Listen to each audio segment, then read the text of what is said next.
que además es un capítulo especialmente actual, especialmente importante, especialmente relevante en la época en la que vivimos, que es una época de fantasías escatológicas, de embustes teológicos de uso común que son enormemente dañinos. Por ejemplo, es muy común escuchar a gente que no enseña lo que dice la Biblia, sino lo que dicen visiones delirantes de las Escrituras, como es el dispensacionalismo, que en realidad lo importante para Dios son los judíos. Los cristianos, los seguidores de Jesús, son solo un paréntesis dentro de la historia. Lo importante es el pueblo judío. Ahora estamos viviendo una edad de la Iglesia que es un paréntesis y en un momento determinado la Iglesia, el pueblo de Cristo, desaparecerá de la tierra y otra vez los judíos volverán a ser los protagonistas y los consumadores de la historia. Y además Dios hará un nuevo pacto con ese pueblo judío, reconstruirá el templo, etc. Eso, desde la perspectiva de la Biblia, es total y absolutamente falso. No solamente es que es falso, porque no lo han enseñado jamás los grandes teólogos cristianos. Esa visión no aparece en el cristianismo primitivo, no aparecen los reformadores de la Edad Media o de la Reforma, no aparecen todos los teólogos cristianos del siglo XVI hasta el siglo XIX, sino que es una visión falsa porque es que es una mentira que desprecia y menosprecia el papel de Cristo y el papel de los seguidores de Cristo. Y además lo hace en favor de un colectivo que ha sido rechazado por Dios por el hecho de no creer en Cristo y además un colectivo que no cree en Jesús. Es decir, llegamos al absurdo de decir que hay un pueblo de Dios que se caracteriza por no creer en el Hijo de Dios. ¿Cabe disparate mayor? Lo que enseña la carta a los hebreos es exactamente todo lo contrario. Y en este capítulo 8 lo hace además con una contundencia tremenda. Fíjense lo que dicen los dos primeros versículos del capítulo 8. Ahora bien, el punto principal de lo que venimos diciendo es que tenemos tal sumo sacerdote, el cual se sentó a la diestra del trono de la majestad en los cielos, ministro del santuario y de aquel verdadero tabernáculo que levantó el Señor y no el hombre. El centro de la historia, el punto principal, la cuestión esencial, no es el destino del pueblo judío. El punto principal, la cuestión central, aquello sobre lo que gira la historia es Cristo. Y en este sentido es evidente. No es cierto que el reloj de Dios sea el Estado de Israel. Es falso. El reloj de Dios es Cristo. Y la historia se mueve antes y después de Cristo porque precisamente la historia gira en torno a Cristo. No medimos el tiempo por antes y después del Éxodo. No medimos el tiempo por antes y después de la construcción del templo. No medimos el tiempo por antes o después del llamamiento de Abraham. No medimos el tiempo por antes o después de la redacción del Talmud. El tiempo se marca antes y después de Cristo porque el reloj de Dios es Cristo y el punto principal es Cristo. Y el que no sepa ver esto, aunque diga que es cristiano, realmente predica una teología que no lo es. ¿Y quién es ese Cristo? Porque claro, alguno diría, bueno, sí, Jesús es un personaje importante, era un pacifista, era un revolucionario, era lo que quieran, era un extraterrestre, lo que quieran decir. Venimos diciendo que es Cristo por una razón fundamental. Primero, versículo 1. Porque es un sumo sacerdote que se sentó a la diestra del trono de la majestad en los cielos.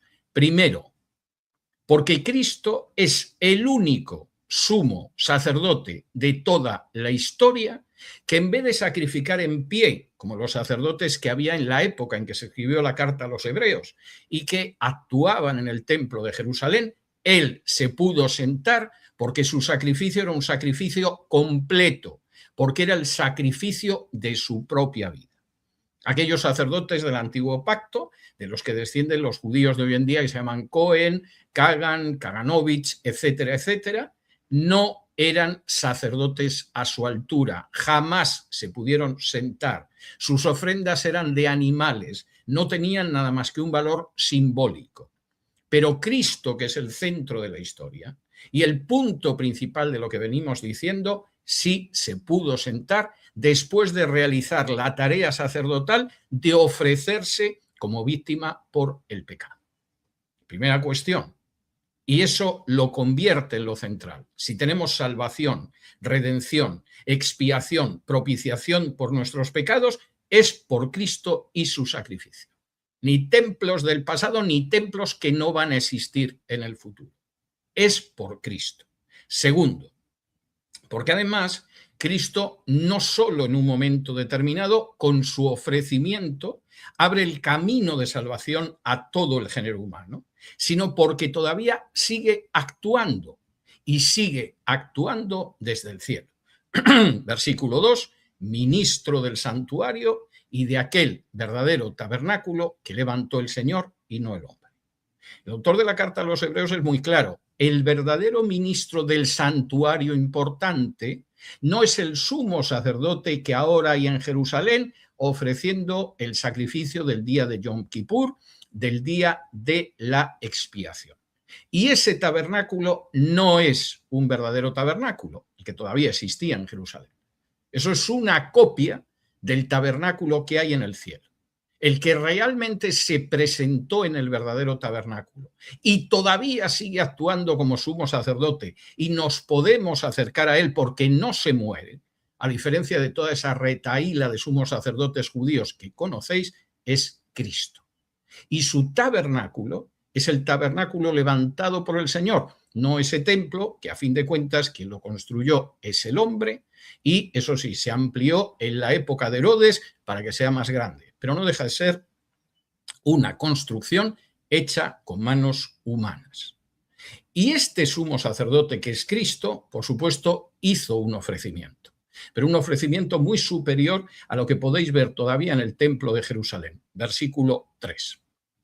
Porque todo sumo sacerdote está constituido para presentar ofrendas y sacrificios, por lo cual es necesario que también éste tenga algo que ofrecer. Y de la misma manera que vosotros veis a eso, Cristo también se ha ofrecido, pero se ha ofrecido a sí mismo. Lo que ha ofrecido es infinitamente superior. Bueno, y el templo que vemos aquí, amigo autor de la carta a los Hebreos, tú que nos mandas esta carta, pero bueno, el templo es impresionante. Los mismos discípulos de Jesús vieron el templo y se quedaron abrumados con las construcciones del templo. Eso no es nada más que una copia del verdadero tabernáculo en el que solo ha entrado Cristo. Versículo 4. Así que si estuviese sobre la tierra, ni siquiera sería sacerdote, habiendo aún sacerdotes que presentan las ofrendas según la ley. La carta está escrita cuando el templo no había sido destruido todavía. Todavía aquí hay sacerdotes que presentan, no dice que presentaban o que presentaron o que hubo un tiempo que presentaban, que presentan las ofrendas según la ley, los cuales sirven a lo que es figura y sombra de las cosas celestiales, como se le advirtió a Moisés cuando iba a erigir el tabernáculo, diciéndole: mira, haz todas las cosas conforme al modelo que se te ha mostrado en el monte. Esa gente, esos sacerdotes judíos, que todavía presentan las ofrendas según la ley, no tienen ni punto de comparación con Jesús, porque ellos están actuando de acuerdo a algo que solo es figura y sombra, nada más. No es la realidad espiritual, no es la genuinidad espiritual, no es lo que es relevante espiritualmente, son solo figura y sombra. ¿Desde cuándo la sombra de un árbol es como un árbol? ¿Desde cuándo la sombra de un caballo es el caballo? ¿Desde cuándo la sombra de una persona es como la persona? Cuando yo dibujo sobre un papel un caballo, ¿desde cuándo la figura del caballo es como un caballo? Intenta subirte en la figura del caballo, a ver hasta dónde te lleva cabalgando. ¿Desde cuándo la figura de un automóvil sobre el papel es lo mismo que el automóvil? Súbete a la figura sobre el papel a ver lo lejos que te lleva. ¿Desde cuándo un árbol que yo hago su figura en un papel es igual que el árbol? Intenta comerte las manzanas que aparecen en el dibujo. Eso que estáis viendo en Jerusalén ahora no es nada más que figura y sombra. Y es la figura y la sombra de algo cuya realidad solo ha puesto en marcha y en funcionamiento y en consumación Cristo. Y ahora, no, figura y sombra no puede ser. ¿Cómo que no? ¿Acaso no dice la Torá que Moisés, cuando le ordenaron que hiciera el tabernáculo, le dijeron que copiara lo que había visto en el monte? ¿Acaso eso no es nada más que una figura y una sombra de una realidad espiritual en la que no puede entrar ningún ser humano? Y desde luego no esos sumos sacerdotes, ni ese templo del que Jesús dijo que se había convertido en cueva de ladrones en vez de en casa de oración. Sí, por supuesto que esos sacerdotes todavía presentan ofrendas según la ley, pero eso no pasa de ser figura y sombra. Con lo cual, dicho sea de paso y haciendo un paréntesis, los que están esperando la reconstrucción de un templo en Jerusalén en el futuro será porque han decidido sustituir por figura y sombra el único templo que importa, que es el tabernáculo celestial en el cual entró Cristo con su sangre. Y por si hay alguna duda de lo que está diciendo y alguien se quiere seguir apegando a todas esas realidades judaicas, que en la época del autor de la carta a los hebreos al menos todavía el templo estaba en pie. Había gente que podía creer que el templo estaba operativo espiritualmente, pero él dice, no es así. A continuación, él va a hacer una referencia al hecho de que hay algo esencial en la Biblia, y es que habla de un nuevo pacto. Y si no entiendes lo que es el nuevo pacto, no has entendido nada. Y da lo mismo que seas judío que cristiano. Porque lo que define realmente todo lo que es la enseñanza de Jesús, la obra de Jesús y la consumación de la obra de Jesús es el concepto del nuevo pacto. Dice en el versículo 6 y 7, pero ahora tanto mejor ministerio es el suyo, cuanto es mediador de un mejor pacto establecido sobre mejores promesas. Porque si aquel primero hubiera sido sin defecto, ciertamente no se hubiera procurado lugar para el segundo. Queridos amigos hebreos, enteraos de una vez que no os enteráis. El ministerio de Jesús es mejor ministerio, porque es el mediador de un pacto que es mejor sobre mejores promesas. Que el pacto de Moisés era inferior, que el pacto de Moisés tenía un ministerio peor, que las promesas hechas a Moisés y a Israel son peores. Enteraos de eso. Dejad de mirar el templo de Jerusalén y toda la parafernalia de los sacrificios y los sumos sacerdotes y las trompetas y todo lo demás. Ese pacto es peor. Ese pacto parte de un ministerio peor y ese pacto tiene unas promesas peores.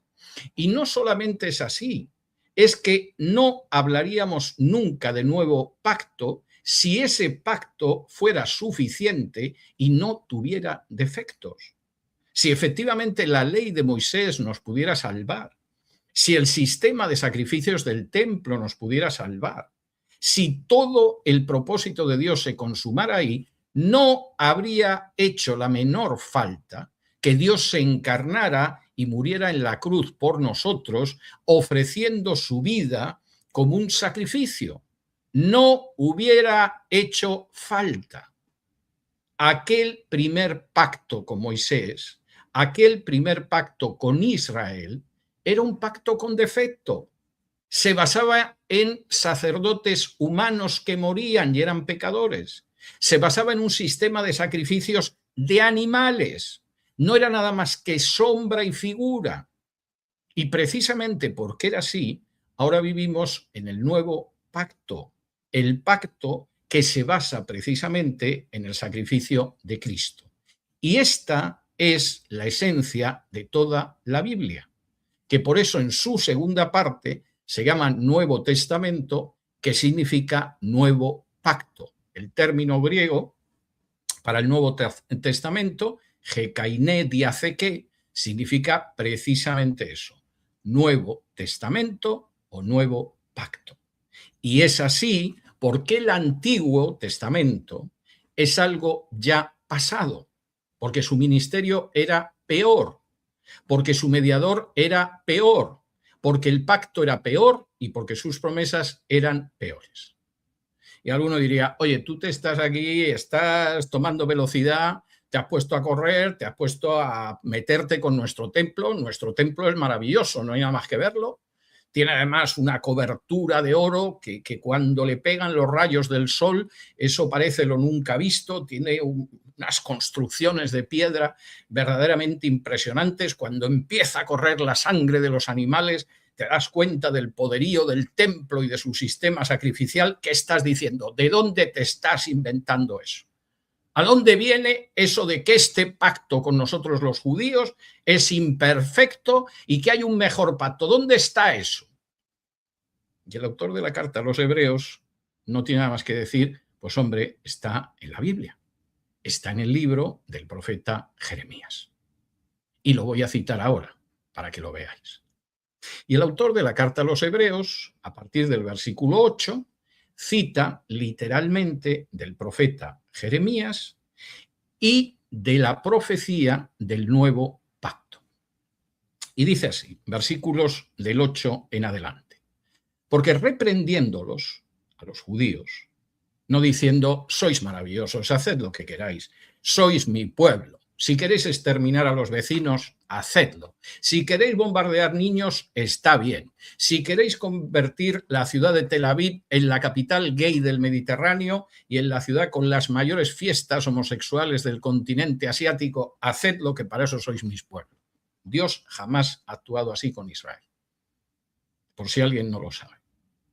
Pero por si hubiera alguna duda, y si alguien pensara que efectivamente el pueblo judío puede hacer lo que quiera, porque para eso fue elegido, el autor de la carta a los Hebreos empieza diciendo, reprendiéndolos, dice, y les advierte lo que va a ser el nuevo pacto. Y dice así, versículo 8, porque reprendiéndolos dice, que aquí vienen días, dice el Señor, en que estableceré con la casa de Israel y la casa de Judá un nuevo pacto, no como el pacto que hice con sus padres el día que los tomé de la mano para sacarlos de la tierra de Egipto, porque ellos no permanecieron en mi pacto y yo me desentendí de ellos, dice el Señor. Por lo cual, este es el pacto que haré con la casa de Israel después de aquellos días, dice el Señor. Pondré mis leyes en la mente de ellos y sobre su corazón las escribiré. Y seré a ellos por Dios y ellos me serán a mí por pueblo. Y ninguno enseñará a su prójimo ni ninguno a su hermano diciendo conoce al Señor, porque todos me conocerán, desde el menor hasta el mayor de ellos, porque seré propicio a sus injusticias y nunca más me acordaré de sus pecados y de sus iniquidades. Algunos, ignorantes, por supuesto, dicen, no, pero este es el pacto que después de la segunda venida de Cristo va a hacer Dios con Israel y se va a reconstruir el templo y el sistema de sacrificios, que no puede ser eso, no seas bruto. Que el nuevo pacto es un nuevo pacto que ya aparece establecido sobre la base del sacrificio de Cristo desde el siglo I. Y además te dice claramente que ese pacto no va a ser como cuando les sacó de Egipto y le dio la ley y el sistema de sacrificios, porque como no guardaron ese pacto, me desentendí de ellos. ¿No sabes leer lo que dice la Biblia con tanta claridad?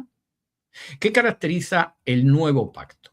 Y esto es tremendamente importante, porque hay 7 características que el autor de la carta a los Hebreos, solo con reproducir, solo con citar, solo con poner ahí delante de los ojos el pasaje de Jeremías, ya realmente describe el pacto. ¿Qué es ese pacto? Primero, es un pacto profetizado.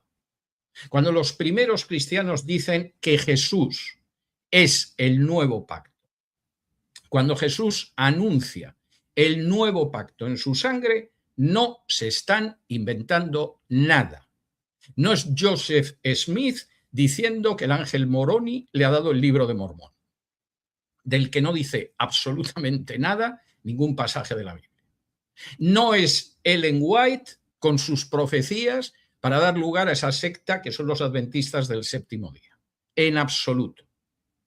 Está hablando de algo que estaba profetizado en el siglo VI antes de Cristo y que Dios le reveló al profeta Jeremías.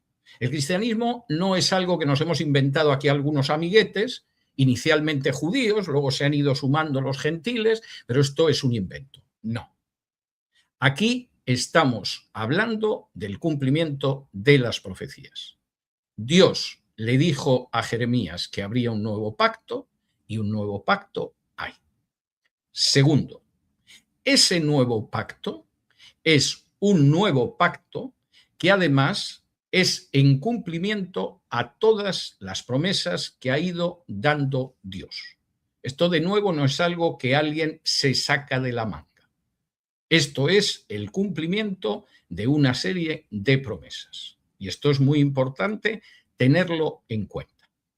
Aquí, de nuevo, estos no son los discípulos de Jesús creando una secta e inventándose algo. Esto es la consumación de la acción de Dios a lo largo de milenios. Tercero, y esto es también muy importante, este pacto no es como el antiguo y no va a haber más pactos con Israel. Ha habido un pacto antiguo y ahora va a haber un nuevo pacto. Pero aquí no hay un pacto antiguo, luego el paréntesis de la Iglesia, y luego voy a hacer yo otro pacto con Israel del que no habla en ningún lugar la Escritura. Eso es radicalmente falso. Y por supuesto no dice en ningún momento que vaya a hacer Dios un pacto con el Estado de Israel, el movimiento sionista internacional o cosa parecida. El único nuevo pacto es este. Y es un nuevo pacto que está profetizado y que es en cumplimiento de las promesas de Israel.